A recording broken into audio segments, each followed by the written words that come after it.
Hey everybody, and welcome back to the Deep Dive. I'm Mark Buzz. And I'm Anna Bugs. And today we're tackling a problem I know all too well living here in California. Oh, yeah. Fleas, specifically how to get rid of those pesky fleas in our yards. Yeah, they can be a real pain. We've got some really interesting info coming up based on a recent article from Simple Pest Management. They always have great tips. They do. And they're a company right here in California, so their advice is going to be spot on for us. Definitely. I mean, we're talking about some pretty cool stuff, like using microscopic worms to fight fleas. Yeah, beneficial nematodes. Right. Who knew? Plus, we'll talk about how wild animals actually make the problem worse. Oh, yeah, they can definitely contribute. And of course, if you like what you hear today, make sure to give us a like and follow the show. And a big thanks to Simple Pest Management. You can follow them on social media for even more great advice. For sure.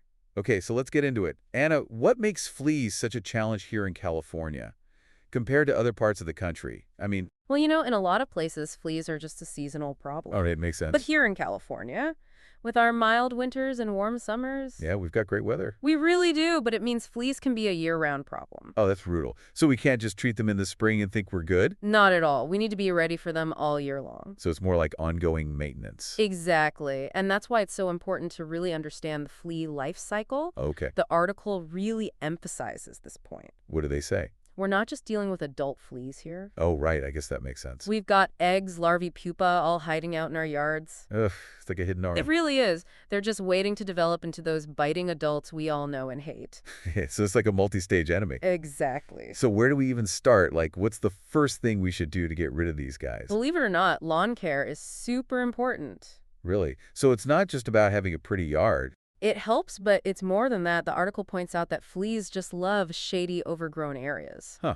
Okay, I could see that. It's like a little flea jungle. It is. It gives them protection from the sun and moisture, which they like to survive. So we're basically making our yards flea resorts. Pretty much. So how do we evict these unwanted guests? Regular mowing is key. Get rid of that tall grass and weeds. Yeah, that makes sense. Keep things trimmed and tidy. Got it. And get rid of any debris, too, like piles of leaves or branches. Oh yeah, those are prime flea hiding spots. They are. And even be mindful of how much you're watering your lawn. Really? You're saying I'm giving fleas a water park? Too much water can create those moist conditions fleas love, so just be mindful. So keep it trimmed, keep it clean, and don't create a flea water park. You got it. All right, so lawn care is the first step, but what else can we do? Well, are you ready for something a little more unconventional? Oh, I love unconventional. Bring it on. Have you ever heard of beneficial nematodes? Nematodes. What are those? They're microscopic worms. I know it sounds weird, but these little guys are actually flea predators. Wait, so they eat fleas? Or rather, they prey on flea larvae. Okay, so like baby fleas. Yep, they hunt them down in the soil and basically eat them alive. Oh, wow. That's, a little creepy. It is kinda, but also amazing. It's like natural pest control. So we're basically introducing these tiny assassins into our yards. You could say that. And the best part is they're totally harmless to us, our pets, and our plants. So they only go after the fleas. Exactly. Well, that's pretty cool. Where do you even get nematodes? You can find them at most garden centers. Awesome. All right, so we got lawn care and these nematode warriors. What other weapons do we have in our flea-fighting arsenal? The article also recommends diatomaceous earth. Diatomaceous earth. What's that? It's often called DE for short, and it's basically a powder made from fossilized algae. Fossilized algae. Seriously. I know it sounds strange, but it's super effective against fleas. Okay, but how does fossilized algae kill fleas? It's all about those tiny particles in the powder. They act like microscopic shards of glass, Oh, okay. and they damage the flea's exoskeleton, causing them to dehydrate and die. So it's not a quick death. Not exactly, but it's effective. I don't know. I'm not sure about this DE stuff. It sounds kind of messy. It can be a bit messy, but it's a natural alternative to chemical pesticides, which is a big plus for a lot of people. Yeah, I get that. So is it safe to use around pets and kids? You have to make sure you get food-grade DE. Food grade, like the stuff we eat. Well, not exactly, but it's the kind that's safe to use around living things. Okay, so where do we sprinkle this stuff? You want to put it in shady areas, near pet bedding, anywhere fleas might be hiding. Got it. So basically anywhere we don't want fleas. Exactly. Okay, cool. So we've got lawn care nematodes and DE. What else is there? Well, there's one more factor to consider. Oh. Let me guess, more lawn care. Not this time. This is about something we don't always think about. Uninvited guests. Uninvited guests? You mean like those neighbors who show up unannounced? Not quite. I'm talking about the furry kind. Oh, you mean animals? Yep. Raccoons, opossums, stray cats. Right, they come into our yards all the time. And they often carry fleas. They can bring them right into our yards, even if our own pets are protected. So even if we're doing everything right, we can still get fleas from these other animals. It's definitely possible. Oh, so frustrating. So what do we do? Well, you can try to make your yard less inviting to them. How do we do that? Secure your trash cans so they can't get into them. Makes sense? Clean up any fallen fruit or pet food that might attract them. Okay. And block off any potential access points like under decks or sheds. Yeah, they love to hide under there. They do, so making those areas less accessible can really help. So basically, we need to be tidy and discourage those furry trespassers. Exactly. Okay, good advice. So we've covered a lot of ground here, focusing on those outdoor defenses. But what about inside our homes? I mean, fleas can get in there too, right? Oh, absolutely. That's a whole other battle. Well, I guess we'll have to save that for next time then. We will. But for now, we've got a ton of great tips to start tackling those fleas in our yards. For sure. Welcome back to the deep dive. So we've been talking about all these ways to keep fleas out of our yards. Yeah, those outdoor defenses are so important. They are.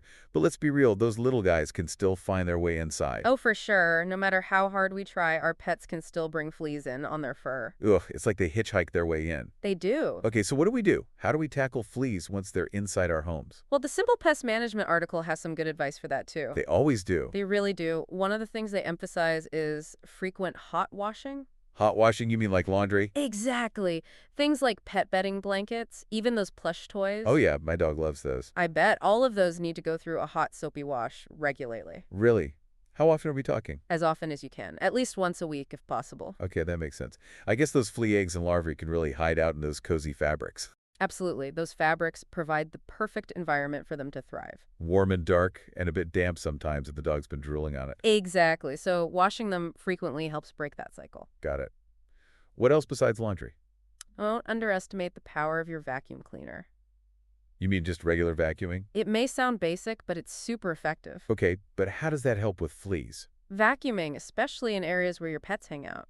You mean like their favorite spots on the carpet or the couch? Exactly. It helps remove flea dirt eggs, even those sneaky larvae. So it's like we're disrupting their little hideouts. Exactly. We're making our homes less hospitable to those developing fleas. Okay, that makes sense. And of course, we can't forget about flea prevention meds for our pets. Absolutely essential, whether it's a collar, a topical treatment, a chewable tablet. Or even those shampoos. Yeah, those work too. But whatever you choose, make sure you're using it consistently. Because even if we're doing everything else right, 1 or 2 adult fleas can quickly turn into a full-blown infestation. That's the thing about fleas. They reproduce so quickly. So we got to stay ahead of the game. We do. Now, remember those insect growth regulators or IGRs we talked about earlier? Oh yeah, the ones that stop fleas from reproducing? Exactly. Well, those can play a role in indoor control too. Really? So we can use them inside and outside? Yep. They're like a long-term preventative measure. Okay, so they're not going to kill the adult fleas that are already there. Right. They work by preventing those eggs and larvae from developing into adults. So they break the cycle. Exactly. IGRs, those seem like a pretty clever strategy. They are. It's like a secret weapon against fleas. So can we buy IGRs ourselves, or do we need professional for that? You can actually find some IGR products for home use. Really? Like at the pet store or something? Yeah, or even online. But for more serious infestations, it's often best to call in the pros. So when do we know it's time to wave the white flag and call in reinforcements? Well, if you're doing all the right things, hot washing, vacuuming, using preventatives, but you're still seeing lots of fleas on your pets or you're finding flea dirt around your house. Yeah, and I'm starting to feel like I'm losing the battle. Exactly. That's when it's time to call in a professional. Okay, so what could we expect if we decide to go that route? What do professional flea treatments actually involve? Well, a good pest control company will start with a thorough inspection of your property. So they come to our house? Yep. They'll look both inside and outside. Okay. They're basically flea detectives looking for clues and hotspots. Like where the fleas are hiding and breeding. Exactly. They're creating a customized battle plan. Oh, that's cool. So it's not just a one-size-fits-all approach. Not at all. They tailor the treatment to your specific situation. So what kind of treatments do they use? They often use a combination of things, including residual sprays. Those are the ones that kill fleas on contact, right? Right. And they also often use IGRs as well. Ah, so they hit them with a double whammy. Exactly. They're targeting both the adult fleas and preventing future generations. Now, I know some people worry about using pesticides, especially around their pets and family. Yeah, that's a valid concern. Is it safe? Well, reputable companies prioritize safety. They use products that are specifically designed for use in homes with pets. Okay, that's good to know. And they follow strict protocols to minimize any risks. So we should always ask about that before we hire anyone. Definitely. Make sure they're licensed and insured and that they use pet-safe products. Okay, good advice. So we've covered a lot of ground here, from those basic DIY strategies to knowing when to call in the pros. We have, but there's actually one more crucial aspect we need to talk about. Oh, what's that? The psychological impact of fleas. The psychological impact. You mean like fleas mess with our minds? Well, not literally, but think about it. Constant flea bites are incredibly frustrating. Oh, they are. So itchy. They can disrupt our sleep, make us uncomfortable in our own homes. And our pets, too. They're constantly scratching and biting. Exactly. It can be really stressful for everyone involved. Yeah, it can definitely feel like those fleas are winning sometimes. It can, and that's why having a solid flea control plan is so important. So it's not just about getting rid of the fleas, it's about peace of mind. Exactly. Knowing that we're doing everything we can to combat these pests can reduce that stress and anxiety. Yeah, it's about taking back control of our homes and our lives. Absolutely. Well said. And, we're not alone in this battle. That's right. Simple Pest Management is always there to offer expert advice and support. For sure. Be sure to check out their website and social media for more information. And stay tuned because in the final part of this deep dive, Oh yeah, there's more. there is. We're going to explore some even more surprising facts about fleas. Ooh, I love surprises. And we'll reveal those bonus tips that could give you the ultimate edge in this battle. Awesome. Can't wait. All right, we are back for the final round of our deep dive into fleas and how to get rid of them. We've covered a lot of ground already, from those basic outdoor defenses. Right, to indoor strategies and even the psychology of flea infestations. Exactly. It can be a real mental battle. It can, but now I'm ready for those secret weapons you promised. Okay. I've got a few more surprising insights from the Simple Pest Management article. Lay 'em on me. What's our first secret weapon? Well, you know how we talk about creating a flea-free zone inside our homes? Yeah, keep it clean, hot, wash the bedding, all that good stuff. Exactly. But there's one thing people often overlook. What's that? Light. Light. You mean like sunlight? Exactly. Really? I never thought of that. Fleas actually thrive in dark, humid environments. Oh, right. They like to hide. They do. So opening up those curtains and letting the sunshine stream in, You're saying sunlight is like natural flea repellent. it can definitely help. It makes your home less appealing to those little guys. Well, that's easy enough. I could definitely do that. What else you got? Speaking of natural repellents, have you ever heard of using plants to repel fleas? Plants. Really? Yep. Certain plants actually have flea-repelling properties. Which ones? Herbs like lavender, rosemary, mints. Oh, yeah. Those all smell really nice. They do, and fleas hate the scent, so you can plant them in your yard or even use dried versions indoors. So it's like a win-win. We get a nice smelling house and the fleas stay away. Exactly, and here's this other tip that might surprise you. Okay. I'm intrigued. Pay attention to your pet's grooming habits. Grooming. What does that have to do with fleas? Well, regular brushing can really help. I mean, I brush my dog every day. That's great, but it's not just about the brushing itself, it's also about the type of brush you use. Wait, so there are special brushes for flea control? They're called flea combs. Flea combs? Yeah, they have these fine teeth that can catch fleas and their eggs. Ah, so they're like super-powered brushes. Pretty much. They can get those tiny little fleas that regular brushes might miss. Okay, so I need to get a flea comb. It's definitely a good tool to have in your flea-fighting arsenal. Got it. Okay, any more surprises up your sleeve? This one might sound a bit strange, but it's all about creating a sticky trap. A sticky trap? For fleas? Yep.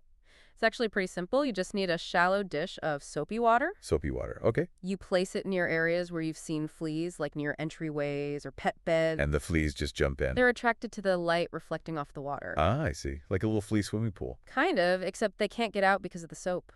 That's actually pretty clever. It is. It's a simple but effective way to catch those unsuspecting fleas. Okay, I'm definitely going to try that one. Just remember, it's not just about those adult fleas. Right, we got to stop them from reproducing. Exactly. So be vigilant about cleaning those hard-to-reach areas. You mean under the furniture and stuff? Yeah, and don't forget about those baseboards and cracks on the floor. Right, those are prime hiding spots for flea eggs and larvae. They are, so vacuuming, washing those areas regularly can make a big difference. So basically, it's all about creating an environment that's just not fun for fleas. Exactly. Make it as inhospitable as possible. Well, I think we've covered just about everything, haven't we? From lawn care to nematodes to sticky traps. We have. It's been a wild ride. It has. But now I feel like we've got a real handle on these fleas. Me too. And I'm definitely less stressed about it now that I know all these different strategies. That's the goal. So a big thank you to Simple Pest Management for all this amazing information. Yes, they really are the flea experts. And of course, a huge thank you to all of you for joining us on the deep dive. We hope you learned a lot and that you're feeling empowered to take on those pesky fleas. And remember, knowledge is power. The more we know about fleas, the better equipped we are to fight them. Exactly. And if you enjoyed this deep dive, be sure to give us a like and follow the show for more fascinating explorations. And until next time, happy flea fighting, everyone. May your homes and yards be forever flea-free.